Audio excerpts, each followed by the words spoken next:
Begin chapter 3. Pair of linear equations in two variables. Children, let me introduce you first a linear equation in two variables, because in the next slides you are going to see a pair of linear equations in two variables. So first let me recall of our 9th class one linear equation in two variables. Here is the general form of the linear equation in two variables, that is ax plus by plus c is equal to 0. Here a, b and c are real numbers, wherein you can see a is the coefficient of x, b is the coefficient of y and c is constant. All these three are real numbers. A and b cannot be 0 at that time. Both of them cannot be 0 together. Any one of them is 0, it can happen. So this condition is represented by a squared plus b squared is not equal to 0. For this general form, I am getting one value of x and other value of y. That is called a pair of values, for which the two sides of the equation will become equal. It means the LHS will become equal to RHS. Then such values of x and y are called solutions of the equation. Let me explain to you with an example. Here I have replaced x with 1 and y with 1. Then I am getting 2 into 1 plus 3 into 1, that is equal to 5, which is satisfying the equation on the right side, that is LHS is equal to RHS is satisfied. If this is satisfied, then only x is equal to 1 and y is equal to 1 is the solution of the equation 2x plus 3y is equal to 5. Otherwise, if the condition LHS is equal to RHS is not satisfied, then it is not a solution. Here I have found only one solution, a solution. There can be many solutions of this equation, okay? You have to find it out by trial and error method. So, this is the solution of a linear equation. In general, xy can be a solution of a linear equation, general linear equation ax plus by plus c is equal to 0 if it is satisfying the condition LHS is equal to RHS. Now, let me tell you that in the next slides we are going to see its graphical representation, which will be a straight line, and there can be many solutions on this straight line which you can get graphically.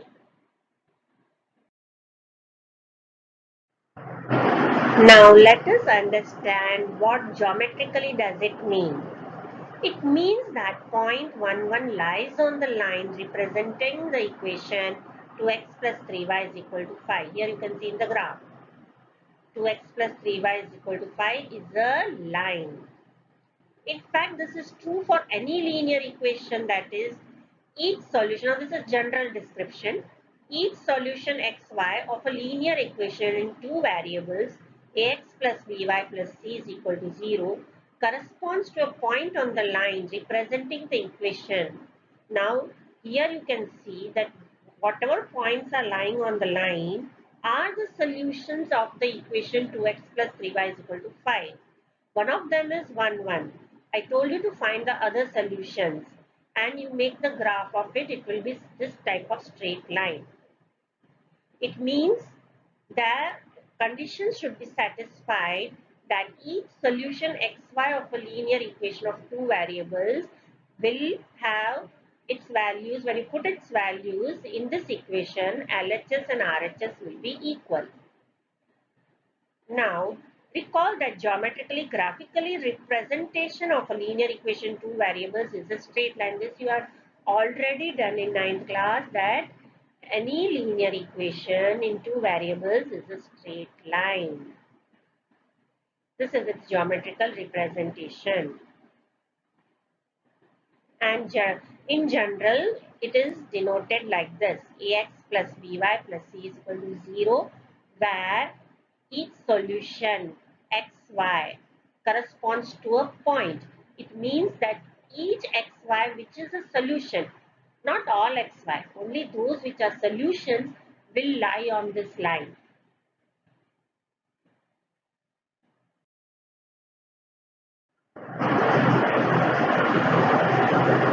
Now we are going to take a new topic, pair of linear equations in two variables, about which we are going to learn in this chapter. Now I'm going to pause a little and you just observe certain encircled variables. Now here in the first you can see I have encircled x. Now I'm encircling y. And the question is why I am so particular about encircling these variables. Can you observe any similarity between this x and y, or in between these encircled variables? Yes, these two linear equations are in the same two variables x and y. The variables are same, x as well as y. Equations like these are called a pair of linear equations in two variables.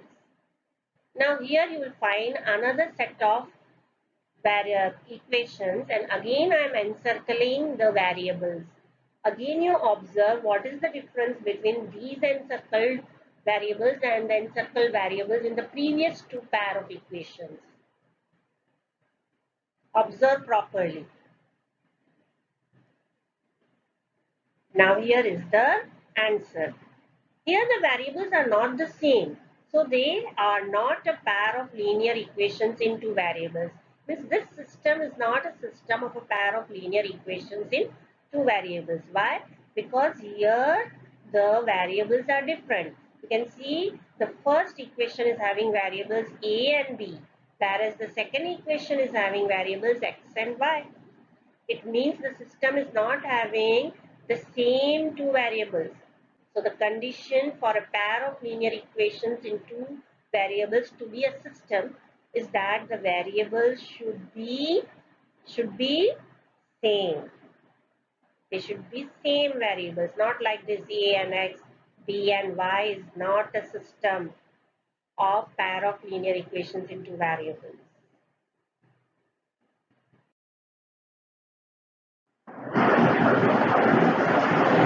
Now let us represent algebraically the pair of linear equations in two variables.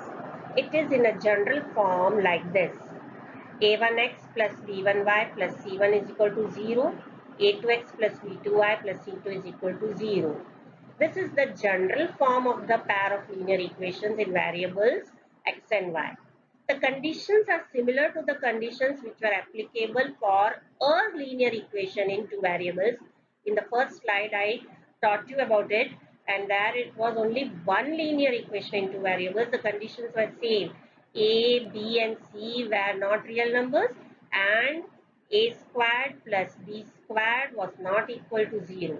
Here the same condition is there, but in the place of A, B, C, now we are saying A1, B1, C1, A2, B2, C2. So these are real numbers, and the same condition A1 squared plus B1 squared not equal to 0. It means any one of the two uh, coefficients can be 0, but not both coefficients are not 0 at the same time. And the same condition is applied in a2x plus b2y plus c2. That is a2 squared plus b2 squared is not equal to 0. Remember, this is the general form. It is called algebraic representation, because we are also going to learn the graphical representation. So this is algebraic representation of linear equations in two variables, pair of linear equations in two variables.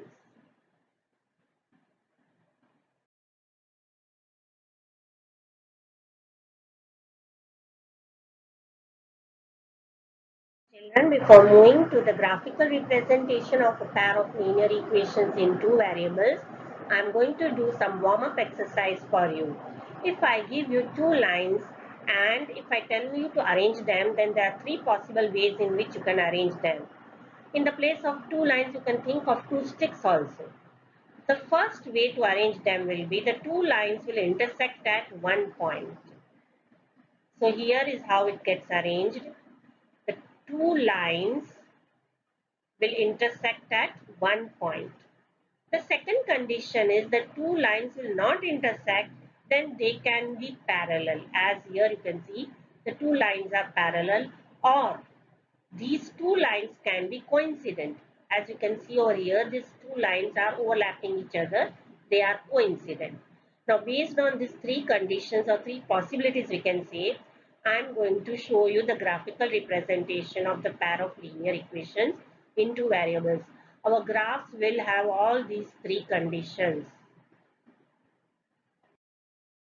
Here is a real life situation for you. Akhila went to a fair in her village.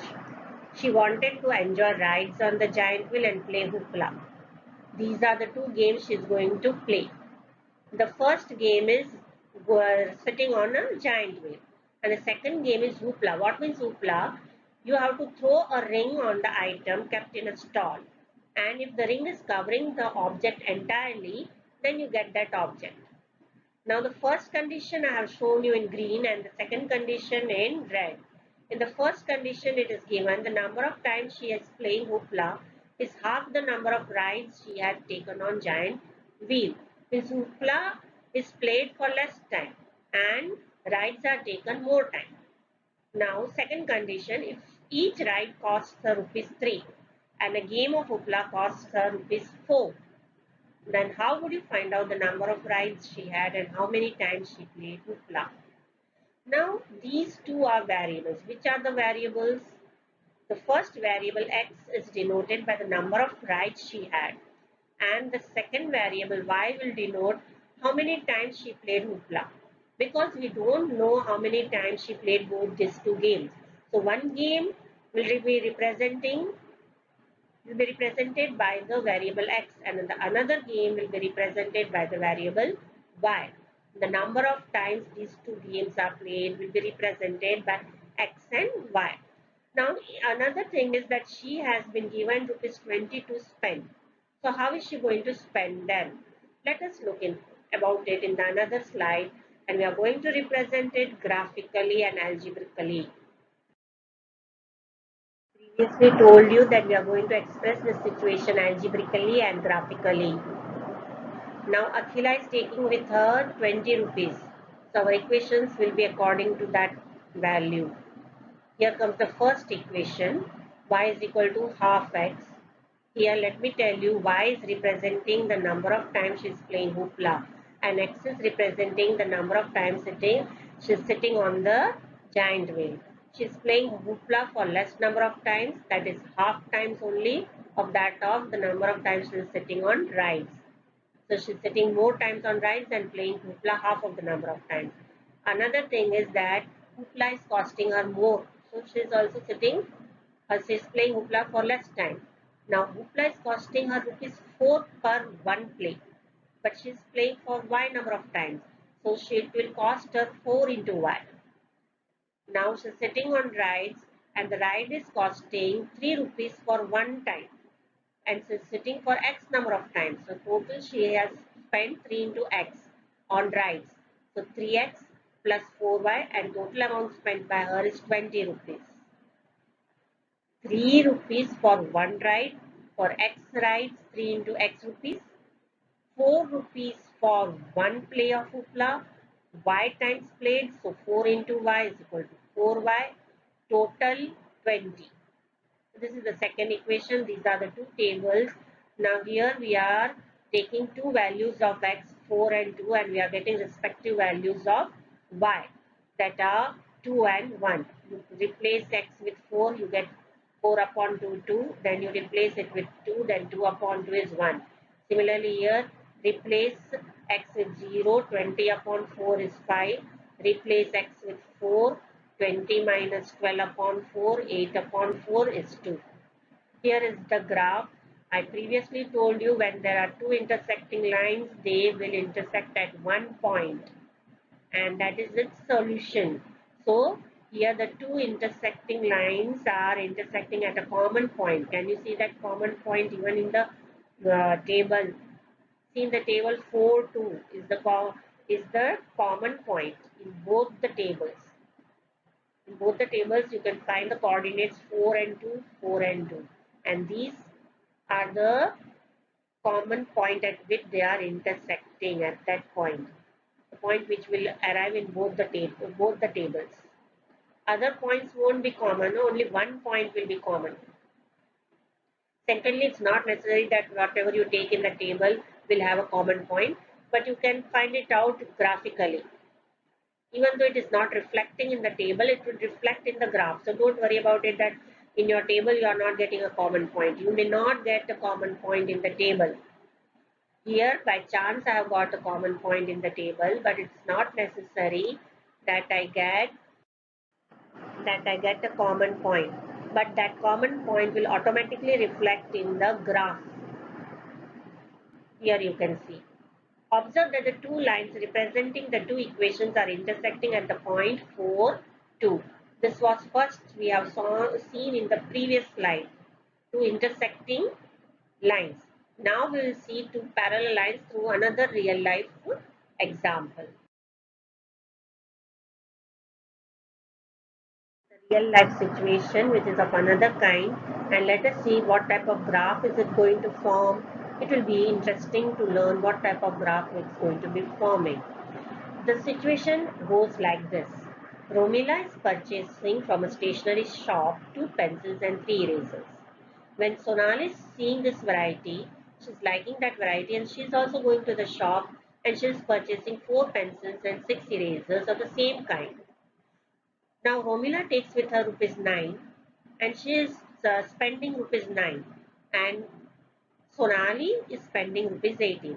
Now let us express this situation in form of equation. Here we are not knowing what is the cost of one pencil as well as what is the cost of one eraser. So let the cost of one pencil be the variable x and the cost of one eraser be variable y. Now Romila's equation will be formed as follows. 2 pencils is, so the cost of 2 pencils will be 2 into x. So 2x plus cost of 3 erasers will be 3 into y. 1 eraser rupees y. 3 erasers 3 into y. 1 pencil rupees x. 2 pencils 2 into x. 2x plus 3y 9. This equation is for Romila because she is spending rupees 9. Now let us see what kind of equation is formed by her friend Sonali. Sonali is purchasing 4 pencils. 1 pencil rupees x, 4 pencils rupees 4x, 1 eraser rupees y, 6 erasers rupees 6y. 4x plus 6y is equal to 18. Why 18? Because Sonali is spending rupees 18 on the stationaries.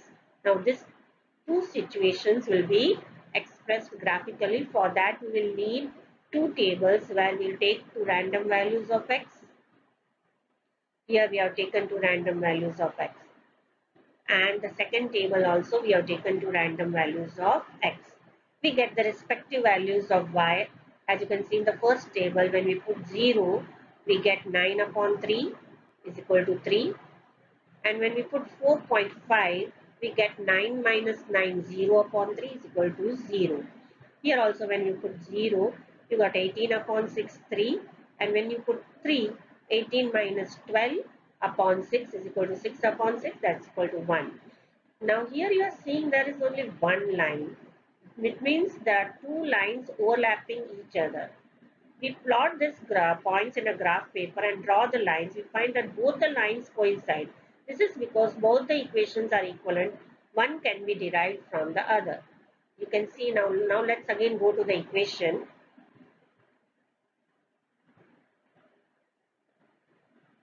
This equation and this equation, do you find any similarity in between these two equations? Just focus on it and try to understand. Yes, there is one similarity. When you multiply the first equation by 2, you get the second equation. Such conditions are called equivalent. Equivalent, you know, equivalent fraction, how you convert one fraction into another equivalent fraction by multiplying the numerator and denominator. Similarly, here also one equation, the whole equation is multiplied by a number, then you get the second equation. Under such condition, the two lines will overlap each other. Once again, I repeat, the second equation is the equivalent of the first equation. How? We multiply the first equation by 2, we obtain the second equation. That is called equivalent equation. When such condition is applying in the pair of linear equations, that time its graphical representation will be a single line, but here there are two lines overlapping each other, coinciding each other. We find that both the lines are coincident. Do you understand that? This you can understand from the equation itself. The whole equation is obtained by multiplying by 2. The second equation is obtained, the whole second equation is obtained by multiplying the first equation by 2. Remember this kind of condition. When such conditions prevail, the graph is going to be a coincident graph where two lines are coinciding or overlapping. This type of condition we already saw in the previous slide also.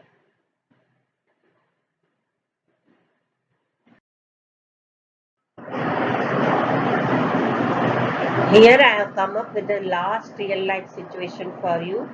You already know that two rails are always parallel. Now we are going to represent it geometrically.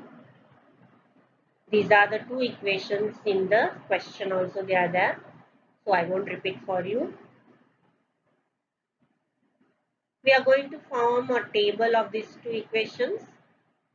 We will take some values of x and find the respective values of y. So let us represent them graphically. Before that, let us make a table. Here I have taken two random values of x. I have replaced these values of x in the second part and I have found the value of y. As you can see in the second row, when I put 0 in the place of x, I get 4 upon 2. That is equal to 2. When I replace x with 4, I get 4 minus 4 upon 2, that is 0 upon 2, that is 0.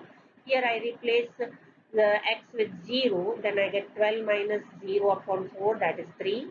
Then again I replace x with 6, I get 12 minus 12 upon 4, that is 0 upon 4, that's 2.